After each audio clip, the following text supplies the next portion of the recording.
하면서 여러분의 자신의 이상과 여러분의 기대와 여러분의 뜻대로 되지 않을 때 정말 깊은 좌절과 실망을 느껴보신 적이 있으십니까? 나아가서 그 실망이 일종의 배신감으로 번져가지고 그 실망을 불러일으킨 어떤 세상이나 교회나 어떤 사람에 대해서 분노와 증오를 여러분 해본 적이 있으십니까? 또 그 분노가 안에서 폭발해서 스스로 정말 못 살겠다, 죽어버리겠다 이렇게 생각해 본 적이 있습니까? 오늘 요나가 바로 그런 상황에 놓여 있습니다. 지금 요나는 견딜 수 없는 절망과 분노에 몸을 떨고 있습니다. 요나는 자기가 기대했던 그 아수르의 수도인 니느웨 성이 멸망하기는커녕 오히려 니느웨에 하나님의 자비와 긍휼이 임한 것에 대해서 너무 실망을 해서 이렇게 부르짖는 것입니다. 3절입니다. 여호와여 원하건대 이제 내 생명을 거두어 가소서. 사는 것보다 죽는 것이 내게 나음이니이다. 니느웨가 너무 악하거든요. 그래서 거기가 멸망했으면 바랬는데 하나님께서 니느웨에다가 은혜를 베푸시고 긍휼을 베풀었어요. 그들을 용서하시고 살게 하시니까 자기 뜻대로 안 됐다고 지금 요나는 내 생명을 거두어 가소서. 사는 것보다 죽는 것이 내게 나음이다. 내 뜻대로 안 될 때, 자기가 원하고 바라는 바 어떤 삶의 원칙이 무너질 때 인간은 때때로 이렇게 분노하는 것입니다. 오늘 주신 말씀에 하나님께서 이렇게 분노하고 있는 선지자 요나에게 세 번에 걸쳐서 질문을 던지십니다. 먼저 4절에 너가 성내는 것이 옳으냐? 그렇게 분노하고 화내는 것이 옳으냐? 질문하십니다. 그리고 9절에 보면은 너가 이 박넝쿨로 말미암아 성내는 것이 어찌 옳으냐? 하고 다시 질문하십니다. 이 두 번의 질문은 하나님의 하신 어떤 일에 대한 요나의 분노, 그 성내는 것이 합당하지 않다 하는 것을 밝혀주는 질문이고요. 마지막으로 11절입니다. 내가 니느웨를 아끼는 것이 어찌 합당하지 아니하냐? 내가 니느웨를 아끼는 것이 합당하지 아니하냐? 하나님께서 이 질문을 통해서 하나님께서 니느웨에 베푸신 사랑과 긍휼의 행동이 왜 합당한 것인지를 요나에게 확인시켜주고 계시는 것입니다. 그렇다면 과연 하나님께서 이제 무엇을 제시하려고 세 번씩이나 이 반복 질문하시는 것을 통해서 오늘 우리에게 무엇을 말씀하시고 우리 이 말씀을 통해서 무엇을 깨달아야 되고 어떤 주의 음성을 들어야 하는 것입니까? 오늘 본문의 요나가 분을 내는 것은 결코 공의의 분노가 아닙니다. 얼핏 보면 니느웨처럼 악한 나라는 멸망받아 마땅하다. 말씀드린 대로 니느웨는 아수르의 수도였습니다. 아수르는 여러 나라를 침략해가지고 정복을 했는데 정복 과정에서 그 나라가 얼마나 악한지 다 아수르 하면 치를 떠는 거예요. 사람을 말이죠. 그냥 젊은이나 여자나 다 죽이고요. 어떤 곳에는 그 당시에 아주 악한 도구를 사용해가지고 사람을 죽이는데 차마 못 보는 거예요. 그리고 어떤 정도까지 어떨 때는 사람을 세워놓고 여러 사람이 공포심을 주기 위해서요. 그냥 이 사람을 산채로 이 가죽을 위에서부터 아래로 베끼는 그런 악한 나라, 그런 나라의 수도인 니느웨에 하나님이 멸망시키는 것이 맞다. 그래서 지금 요나가 생각하는 것은 그런 악한 나라는 하나님의 공의 차원에서 이 세계에서는 없어야 된다 하고 분노하는 것 같이 보입니다. 과연 그렇습니까? 본문 요나서 1장 4절은 요나가 매우 싫어하고 성내며 하는 말씀으로 시작합니다. 여기서 매우 싫어하고 하는 말 히브리의 원어의 뜻은 아주 악한 것이 되어 하는 것입니다. 저것이 악한 것이 아니라 요나가 악한 것이 되어가지고, 그래서 1절을 다시 원문대로 지역하면 그랬더니 그것이 커다란 악이 되어 흥분하였더라. 그러니까 요나는 하나님께서 하신 일, 니느웨를 멸망시키지 않으신 그 자비와 긍휼의 사건, 그 하나님이 하신 일에 대해서 서운한 정도가 아니고 몸을 떨면서 분노하고 있는 것입니다. 그렇다면 왜 하나님의 선이, 하나님께서 선하다고 하시고 하나님께서 기뻐하시면서 하신 그 일이 요나에게는 심한 악이 되었습니까? 요나는 자기가 생각하는 의가 하나님의 의보다 더 절대적이며 절대적으로 성취되어야 된다고 생각을 하고 있는 것입니다. 요나의 자기 의는 지금 하나님의 의보다도 그 마음속에 절대적인 것으로 자리를 잡고 있습니다. 다시 말하면 요나는요, 자기 의라고 하는 우상 숭배에 빠져 있는 것입니다. 우상이 뭡니까? 하나님보다 더 귀하게 여기고 하나님보다 더 중요하게 여기는 것인데, 하나님의 어떤 계획, 뜻, 일하심보다도 내 생각, 내가 생각하는 옳은 것, 이것이 지금 요나에게는 더 강력하기 때문에, 그러면 요나는 지금 자기 의라고 하는 우상 숭배에 빠져 있다는 말씀입니다. 그래서 그는 절대로 자기 부인을 하지를 않습니다. 요나는 오직 세상 안에서 자기 성취를 이루는 데에만 관심이 있는 것입니다. 내가 옳다고 하는 것이 이루어지는 것.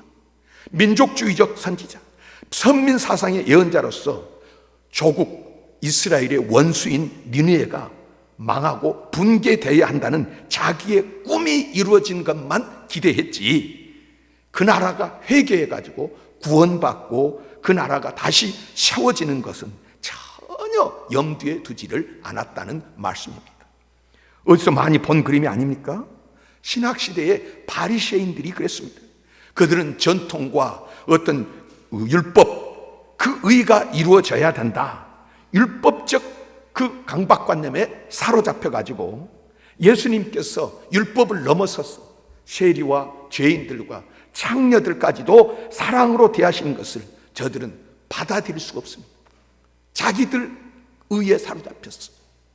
그들은 그들 자신의 율법주의를 스스로 부인하지를 못하고요, 그 신학과 사상을 절대적인 것으로 여겼어요. 오히려 사랑을 베푸시는 그 하나님 예수님을 십자가에 못 박아 죽여버리고 만 것입니다. 자기 의의 절대화, 자기 생각, 자기 방법의 절대화, 이것은 아주 무서운 독선이고 아주 가장 큰 죄악이 되는 것이고 의를 가장한 자기 숭배입니다. 요나는 바로 얼마 전에요, 놀라운 물고기 뱃속에서의 구원을 체험했습니다. 하나님의 말씀을 떠나서 다시스로 가다가요, 거기서 풍랑이 만나가지고 바다에 던져지고 물고기 뱃속에 들어가서 3일 동안 있다가 그가 다시 살아난, 이보다 큰 놀라운 기적이 어디가 있습니까?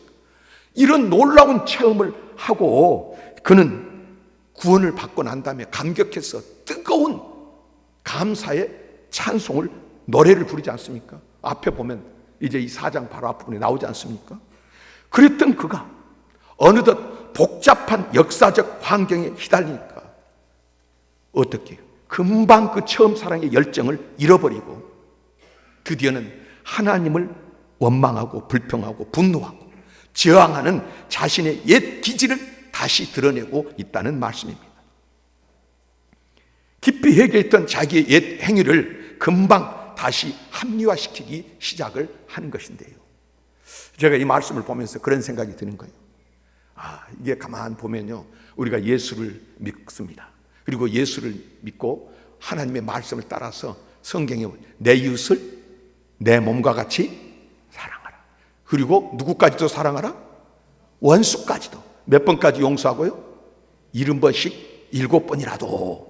이제 이렇게 말씀이 나오잖아요. 그래서 제가 여러분 사랑하십시다 하고 설교를 다 하고요, 나도 사랑한다 이러고 사는데 어느 순간에요, 정치적인 상황이나 어떤 이제 이 시대적인 어떤 상황에 부딪히면은요, 사랑하라는 말은 어디 가버리고, 제 가령 5.18 같은 것, 이런 것이 역사적으로 얼마나 억울합니까? 얼마나 기가 막힙니까?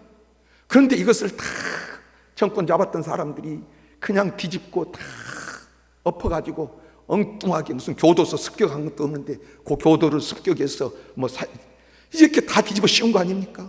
그러면 이런 것을 가지고 또 북한에서 내려와 가지고 이거 폭동을 일으켰다, 이런 거짓말을 만들어서 하는 사람들이 있고 그걸 믿는 사람들도 있습니다. 근데 원수를 사랑하라면 그래야지, 그러다가 그런 사람들 이야기를 듣는 순간에 속에서 사랑은 고사고 저놈들 그냥 잡아다가, 이런 분노가 말이에요.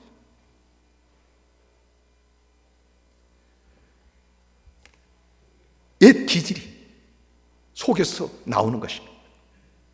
2절에 보면 요나는 여호와여, 내가 고국에 있을 때 이러하겠노라고 말씀하지 아니하였나이까? 그러므로 내가 다시스로 빨리 도망했던 것입니다. 왜냐하면 주께서는 의로우시며 은혜로우시며 자비로우시고 노하기를 더디하시며 인애가 크시사 뜻을 돌이켜 재앙을 내리지 아니하시는 하나님이신 줄을 내가 알았기 때문입니다 하고 말합니다. 즉 하나님께서 공의를 실행하지 않을 줄을, 그 공의를 실행하지 않았다는 것은 누구 기준입니까? 요나 자신의 기준입니다. 자기 생각에 그대로 하지 않았다고, 그래서 내가 미리 알고 그렇기 때문에 다시스로 도망했던 것입니다. 그리고 하나님은 결국 니느웨를 구원하셨습니다. 저는 지금 살고 싶지 않습니다. 제 뜻대로 안 되는 이 현실을 절대로 견디지 못하겠습니다 하고 말하는 것입니다. 이 요나는 바로 육에 속한 오늘날 우리 그리스도인들의 모습일 수도 있고요, 이 요나가 바로 나 자신의 모습일 수도 있는 것입니다. 우리도 어느덧 자기 나름의 신앙 방식과 법칙, 그 다음에 어떤 라이프 스타일, 여기에 굳어져 가지고 그 어떤 새로운 하나님의 말씀에 도전해도 전혀 변화되지를 않고 있지 않느냐, 그 말입니다. 말씀 앞에서의 자기 상대화가 일어나지 않는 한, 그리고 자기의 비전과 관심에 거기 맞는 것만 헌신하고 자기 뜻과 맞지 않는 일에는 헌신하지 않는 자기 중심적인 신앙이 습관화된 우리 자신들, 이것이 바로 요나의 모습, 우리의 모습이 아니냐, 그 말입니다. 말씀의 앞에서 상대화해야 된다는 말은, 여러분, 말씀보다 큰 사람은 없습니다. 말씀에 순종하지 않아도 된다는 사람은 없습니다. 지금 내가 지금까지 살아온 방법, 내가 지금까지 지내온 어떤 습관, 삶의 스타일이 있어도요, 말씀이 딱 다가오면, 이것과 다르면 내 것을 고집할 것이 아니라 말씀 앞에 엎드려야 되고 여기에 순종해야 되는 것입니다. 그런데 내 것을 굽히지를 않고 말씀을 대적하니까 이루어집니까? 안 될 때 거기에 분노하고 좌절하고 그러면서 이제 원망할 때, 여러분 오늘 요나가 그렇게 했고요, 결국 우리 자신에 대해서 오늘 하나님이 조용히 요나에게 물으셨던 것처럼 물으시는 것입니다. 너가 성내는 것이 옳으냐? 너의 성냄이 어찌 합당하냐? 오늘 본문 5절에 보면 하나님이 이 조용한 첫 번째 설득에도 불구하고 선지자 요나는 여전히 하나님께 저항하고 있습니다. 요나는 분노를 마음속에 깊이 담아놓고는 이제 그 니느웨 성이 어떻게 되는지 한번 보자, 그 끝을 보려고 니느웨 성 동쪽 높은 곳에다가 초막을 지어놓고 그 그늘 아래에 앉아가지고요, 요즘으로 말하면 장기 농성 1인 시위를 하고 있는 것입니다. 이런 요나를 하나님께서 어떻게 다루십니까? 이 장면에서 우리는요, 오늘 저와 여러분들이 예배하러 모인, 그리고 예배드리는, 이곳에서 예배드리는 우리 하나님, 우리 아빠 아버지, 우리 하나님이 어떤 분인지, 진정한 여유와 멋을 가지시고 오늘 세상을 어떻게 다스리시는지 오늘 우리가 볼 수 있는 것입니다. 우리 하나님은 이 완악한 요나에 대해서 결코 속상해하지도 않으시고요, 화내지도 않으시고요, 다음에 세 가지를 준비하십니다. 먼저 박넝쿨을 준비하셨습니다. 그리고 벌레를 준비하셨고요, 그리고 동풍을 준비하셨습니다. 마치 멋진 작품을 기획하는 무대 감독처럼요, 하나님께서는 요나를 설득하기 위해서 자연의 소도구들을 하나 챙기셨습니다. 그리고 맨 먼저 이제 박넝쿨을 자라게 하셔가지고 요나의 머리에 그늘을 만들어 주셨습니다. 그랬더니요, 방금 전까지 차라리 죽여주십시오, 내가 죽는 것이 사는 것보다 낫습니다 하고 아우성치던 요나는 금방 180도 확 바뀌어가지고 기분이 좋아가지고 너무 기뻐하는 것입니다. 뭐 때문에? 박넝쿨 때문에. 시원하다고. 6절에 보면 하나님 여호와께서 박넝쿨을 예비하사 요나를 가리게 하셨으니 이는 그의 머리를 위하여 그늘이 지게 하며 그의 괴로움을 면하게 하려 하심이었더라. 요나가 박넝쿨로 말미암아 크게 기뻐하였더니, 요나가 박넝쿨 시원하니까 기뻐했다. 그런데요, 요나가 박넝쿨로 말미암아서 크게 기뻐하고 있는 바로 다음 날 새벽에 하나님께서는 준비한 거 있죠. 벌레를, 준비하셨던 벌레를 보내가지고요, 박넝쿨 밑을 갉아먹게 만들어요. 그럴 때 박넝쿨이 순식간에 말라버리지 않습니까? 그것이 전부가 아닙니다. 하나님께서는 뜨거운 사막의 동풍을 불어오게 해가지고 거기다가 뜨거운 햇빛을 내리비치니까 얼마나 뜨겁습니까? 이때 요나의 반응이 8절에 기록되어 있습니다. 해가 뜰 때 하나님이 뜨거운 동풍을 예비하셨고 해는 요나의 머리에 쪼임에 요나가 혼미하여 스스로 죽기를 구하여 이르되 사는 것보다 죽는 것이 내게 나으니이다 하니라. 금방 또다시, 조금 전에 기뻐하다가 또다시 사는 것보다 죽는 것이 낫습니다, 나 차라리 죽여주십시오 하고 비명을 지르는 것입니다. 바로 이 장면에서 우리는 요나의 마음속에 있는 극단적인 바리새적 정서불안을 엿볼 수가 있습니다. 이제 키에르케고르는 바리새적 도덕주의자는 극단적인 이율 배반에 쉽게 빠진다. 자기 의가 채워지면, 자기가 옳다고 생각하는, 자기가 바라는 뭐가 채워지면 금방 하늘이라도 오를 것처럼 교만하다가 자기 의를 못 채우면 금방 누가 이 사망의 몸에서 누가 나를 구원하랴 하고 부르짖는다는 이야기입니다. 바로 오늘 본문의 이 요나가 그런 모습을 뚜렷하게 나타내 보이고 있습니다. 바리새적 인간, 자기 중심적인 신앙은 결코 평화를 누리지 못합니다. 자기 중심으로 생각했던 것은 오늘 내가 아무리 옳다고 생각하고 의롭다고 생각해도 내일 돌아서면 내가 옳다고 생각했던 것이 얼마나 한심하고 답답합니다. 내가 분명하다고 결정하고 어떤 일에 대해서 추진했는데 세월이 지나고 보니까 이건 나를 망하게 하는 일이었다고. 이런 일들이, 사람은 자기 의, 자기 생각, 이런 것들이 다 결과로 그렇습니다. 그래서 자기 성취 욕구와 그 충족 정도에 따라서 내면의 정서가 출렁출렁하기 때문에 절대로 그 사람에게는 참된 평화가 없는 것입니다. 오로지 참된 평화는요, 진정으로 자기를 부인하는 사람. 그럼 자기를 부인하면은 그 다음에 누구로 사는 겁니까? 예수로 살고 하나님으로 사는 것입니다. 예수님께서 누구든지 나를 따르거든 누구를 부인하고요? 자기를 부인하고 자기 생각, 자기 방법, 자기 계획. 그래서 예수님이 십자가를 지실 때 십자가를 지셨지 않습니까? 근데 십자가를 지실 때 예수님은 인간의 육신을 가지고 계셨기 때문에 왜 아픈지를 모릅니까? 왜 고통스러운지를 모릅니까? 이건 너무너무 힘든 겁니다.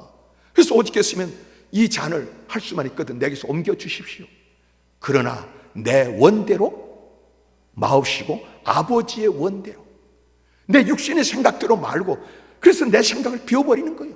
아버지께서 이 고난을 통해서 인류를 구원하고 모든 사람의 대속 제물이 되어서 죽는 그 일을 원하신다. 그래서 거기에 나를 맞추니까 마지막 십자가를 지면서도 아버지, 내 영혼을 아버지 손에 맡기나이다. 어린아이가 잠잘 때 평안히 자는 그런 것처럼 십자가를 주님은 그렇게 평안히 지셨다고 할 때 자기를 부인하고 자기 계획, 자기 방법, 자기가 생각하는 어떤 그런 인간적인 욕구들, 옳다고 생각하는 것들, 이런 것들을 부인하고 하나님께 맡기는 사람, 그 사람에게만 하나님으로 사는 사람이 참 평화를 누린다는 것입니다. 이제 우리는 왜 하나님께서 이토록 치밀하게 박넝쿨을, 벌레를, 그리고 동풍을 준비하시며 요나의 분노를요, 비정상적인 심리 상태에 이르기까지 제대로 끌어올리시는 이유를 살펴보기를 원합니다. 본문 6절을 보면 그의 괴로움을 면하게 하려 하심이었더라 기록하고 있습니다. 그 고통들, 어려움들, 힘들다고 하는 이런 일들을 왜 그에게 허락하셨는가? 그의 괴로움을 면하게 하심이었더라. 이 말을 성경 원문, 히브리어 원문 그대로 직역을 하면 그 악에서 빼내어 오려고, 지금 요나가 어떤 악 속에 있다는 거예요. 하나님 기뻐하지 않는 자리에 있는 겁니다. 그래서 이런 일들을 허락하신 것은 준비하셨다가 지금 일을 이루시는 과정은 그 악에서 빼내오시려고. 그래서 하나님께서는요, 이 준비된 이런 것들을 통해서 요나를 최악의 환경으로 몰아신 이유는 한마디로 요나를 그 악에서 빼내려는 데 있습니다. 그렇다면 이 악이란 무엇입니까? 오늘 본문의 요나의 악의 근원은요, 자기 이기심이라고 말하고 있습니다. 자기가 주인이고 자기가 왕이고요, 자기가 전부입니다. 히브리어 성경 본문을 보면 본문 2절에만 나라고 하는 나라고 하는 단어가 1인칭이 무려 5번이나 나옵니다. 그리고 3절에는 그 짧은 본문에 4번이나 나옵니다. 2절 3절 합해가지고 9번이 나옵니다. 원컨대 나의 영혼을 내게서 치옵소서. 나의 영혼 내게서, 나의 죽음, 나의 생명. 9번이나. 무엇을 의미하는 것입니까? 요나는 지금 하나님을 믿는 것 같고 하나님의 선지자지만 하나님께 다스림을 받고 그 속에 지배를 받는 것이 아니라 자기가 주인이 되어가지고 자기 생각으로, 자기 방법으로, 자기 속에 함몰되어 있다는 것을 지금 드러내주고 있는 것입니다. 결국 요나의 분노의 근본 원인은 민족 이기주의였고, 더 나가서 박넝쿨 사건을 통해서 알게 된 것은, 드러난 것은 박넝쿨이 자기 좀 시원하게 해주니까, 그리고 박넝쿨이 없으니까 결국 분노의 원인은 자기 개인적인 이기주의였습니다. 겉으로는 니느웨가 망하고요, 세계가 평화롭게 되고요, 이러면서 무슨 공의를 이야기하는 것 같지만은 근본을 보니까 자기 이기주의더라, 그 말입니다. 하나님은 이 두 번째 질문에서 요나의 이기심을 본질적으로, 구체적으로 확인시킨 것입니다. 그래서 첫 번째 질문과는 달리 너가 화내면 어쩌냐? 뭐 나라 민족을 위해서, 이웃을 위해서, 세계를 위해서 화내는 거냐? 어찌미냐? 그러더니 구체적으로 너가 이 박넝쿨로 말미암아 성내는 것이 어찌 옳으냐? 이 박넝쿨을 추가시킴으로 두 번째 질문을 하시는 것입니다. 그렇습니다. 니느웨를 향한 요나의 분노가 얼핏 보면 공의를 강조하는 의로운 분노인 것 같아도 실은 그 뿌리가 지극히 하찮은 박넝쿨 손실에도 쉽게 분노하는 이기심에 놓여 있다는 것을 하나님은 지금 깨뜨려 보고 계셨던 것입니다. 이 말씀을 통한 주님의 음성은 무엇입니까? 하나님께서요, 내 주변의 환경을 위기 상황으로 몰아오실 때 우리는 무엇보다도 먼저 내 마음의 동기를 살펴봐야 됩니다. 숨겨졌던 이기적인 동기나 목적이 있었는지, 하나님은요, 이 지금 위기의 상황을 통해서 나를 악에서 빼어놓으려고, 이 사건을 통해서 내가 지금 악인인지를 몰랐는데 이 악에서 빼내오시려고 하나님께서 이 사건을 주신 줄 믿으시기를 바랍니다. 오늘 이 코로나 사태를 통해서 장사가 안 됩니다. 우리 가정에 이런 사정이 있고 저런 사정이 있고요, 여러분 다 있지만은 그 지금 환경 이런 걸 통해서도 먼저 우리가 봐야 되는 것은, 이 사건 전체를 통해서 하나님이 나를 악에서 빼내오시려고 지금 일하고 계시는구나, 이 타이밍에. 신천지 다니던 사람들은 알아야 됩니다. 하나님께서 이 코로나를 통해서 지금 망해가고 잘못된 길로 가고 있는데 하나님이 그 악에서 빼내오시려고 이런 일을 일으키셨구나. 저 이태원에 가서 지금 했던 사람들이 알아야 됩니다. 하나님께서 왜 이 사건을 일으키시는가? 그 악에서 빼내오시려고 하나님이 하셨다.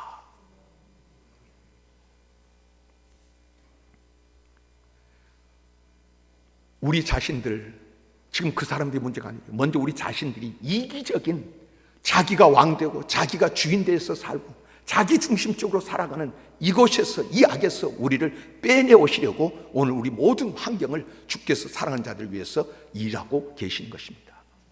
오늘 본문 9절 하반절을 보십시오. 요나는 이처럼 구체적인 하나님의 두 번째 질문 앞에서도요, 여전히 내가 성내어 죽기까지 할지라도 옳으니이다, 내가 옳습니다, 내가 성내다가 죽을지라도 나는 내가 옳다고 생각합니다, 완악하게 자기 변명을 하는데요, 만일 여러분 하나님 입장이라면 이런 요나에 대해서 어떤 태도를 취하시겠습니까? 아이가요, 엄마 따라서 어디를 갔는데요. 가서 보니까 얘한테는 전혀 도움도 안 되고, 그 얘가 그거 가지면 망한 어떤 뭐 장난감이라든지 얘들이 가져서는 안 되는 뭐를 사달라고 떼를 쓰는 거예요. 엄마가 안 된다. 안 된다는데 얘가 그걸 떼를 쓰면 안 사준다고 그냥 어떻게 했습니까? 그게 발랑 넘어져가지고 그냥 발버둥을 치다가 아니라니까 안 된다고 그래요. 나 차라리 나 집 나갈 거야. 죽을 거야. 이러면서 덤비면 여러분 어떻게 하겠습니까? 아니라고 그렇게 설명해도 그런다 그러면 아마도 싸대기 몇 대 나갈 수도 있는데요. 저라면 그럴 수 있는데 여러분은 아니지만은. 그러나 하나님은 놀랍게도 그렇게 하시지를 않습니다. 오히려 더욱 넉넉하게 아집으로 맞서는 요나를 향해서요, 아주 호소력 있는 최종 질문으로 그 대화를 끝내십니다. 10절 11절입니다. 너가 수고도 아니하였고 재배도 아니하였고 하룻밤에 났다가 하룻밤에 말라버린 이 박넝쿨을 아꼈거든. 하물며 이 큰 성읍 니느웨에는 좌우를 분별하지 못하는 자가 12만여 명이며 가축도 많이 있나니 내가 어찌 아끼지 아니하겠느냐. 그렇습니다. 하나님께서는 말씀으로 설득하셨고 또 환경으로 설득하셨는데, 이제 마지막으로는 요나 자신의 박넝쿨 체험을 바탕으로 해서 설명을 하시는 것입니다. 너가 아꼈지 않느냐. 하물며 나는 어떻겠냐. 내가 어찌 아끼지 아니하겠느냐. 여기서 우리는 우리 자신의 박넝쿨 체험을 깊이 돌이켜보는, 그렇게 보게 하는 하나님의 최종 질문 앞에 마주서게 됩니다. 지금까지 내가 박넝쿨처럼 귀하게 여겼던 그 모든 계획들, 그 기대들, 그 대상들, 물질입니까? 건강입니까? 세상의 명예와 자랑입니까? 나를 지금까지 덮어주고 시원하게 해줬던 그런 박넝쿨 같은 것들, 그것에 대한 나의 집착과 안타까움을 돌이켜보면서 이기적인 내가 이렇다면, 이기적인 내가 이런 것을 이렇게 여긴다면, 하물며 아가페이신 하나님은 자신이 창조하신 것에 대해서 얼마나 더욱 안타까워하시면서 포기하지 않으실까. 이기적인 나도 이러는데 이 세상을 이처럼 사랑하사 독생자 아들을 보내주셔서 그 아들을 십자가에 못 박아 죽이기까지 그 핏값으로 사신 그 사랑하는 백성들, 그 교회들, 하나님이 얼마나 사랑하시면서 포기하지 아니하시고 그를 책임지실 것인가. 하나님은 요나에 대한 마지막 설득을요, 서술문 형태가 아니라 의문문 형태로 했다는 것에 우리가 주의를 기울여야 합니다. 요나를 깨우치려는 하나님의 사랑은 마침표가 아니야 물음표 형식으로 다가와서 우리를 하여금요 깊은 침묵과 반성의 지평선 위에 우리를 세워주시는 것입니다. 하나님 참 사랑은 언제나 이처럼 억압이 아니라 자유의 몸을 입고 열린 질문으로 다가와야 됩니다. 우리가 자녀를 키우거나 우리 교회에서 사람을 양육하거나 사람들을 대할 때에 어떻게 해요?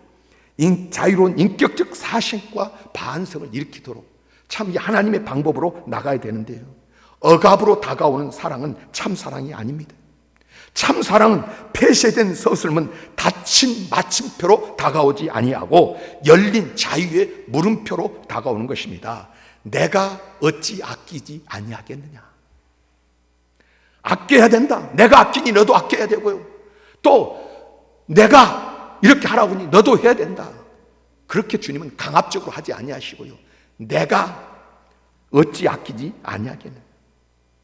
요나의 바리새적 경직은 이 자유와 사랑의 넉넉함 안에서 비로소 풀어지는 법입니다. 그래서 주님은 고린도후서 3장 17절을 통해서 말씀하십니다. 주는 영이신, 주의 영이 계신 곳에는 자유함이 있느니라. 주의 영이 계신 곳, 예수를 구주로 믿습니까? 하나님의 사로잡혀서 사십니까? 거기는 자유함이 있는데요, 하나님께서요 우리의 자유의지를 반해가지고요 억지로 우리에게 명령하고 겁을 주고 두려움을 줘가지고요 그렇게 신앙생활을 하도록, 그렇게 살도록 하시지를 않는다는 것입니다. 볼지어다 내가 문 밖에 서서 두드리니 누구든지 내 음성을 듣고 문을 열면 주님이 강제로 밖에서 문을 깨고 여는 것이 아니라 문을 열면 하는 것입니다. 자유질서대로. 여러분, 우리 주변에 일어난 모든 환경적인 어려움들이 있지 않습니까? 여러분 자신의 환경 어려움들이 있을 때, 그것이 무슨 건강이든지 물질이든지 어떤 관계든지 코로나든지 아니면 정치적으로 내가 원하는 당이 당선이 안 됐다든지 어떤 사람, 이런 것이 왜 일어나는 것이냐? 이제 세상 사람은 어떠하든지 예수를 구주로 믿는 저와 여러분들은 세상에 물들어 있는 우리를, 세상 악에 물들어 있는 우리를 그 악에서 빼내어 오려고, 그 악에서 우리를 빼내어 오려고 주님께서 오늘 또 일하고 계신 줄 믿으시기를 바랍니다. 자기 중심적인 삶, 자기 이기적인, 그래서 절대화시키는 자기 우상에서 빠져나와서 우리로 하나님의 풍성한 나라와 하나님의 그 참으로 그 자유로운 모든 것을 누리게 하시기 위해서 하나님이 이런 예비하신 준비하신 것들도 때로는 주님께서요 바로 박농쿨을 준비하시고, 때로는 벌레를 준비하시고, 때로는 뜨거운 동풍을 준비하셔서 주님은 일하고 계시는데, 그 일하심은 악에서 빼내서 우리로 자유케 하시려고 일하고 계심을 믿으시고 이 주님을 믿는 믿음 가운데서 승리하시기를 주의 이름으로 축원합니다.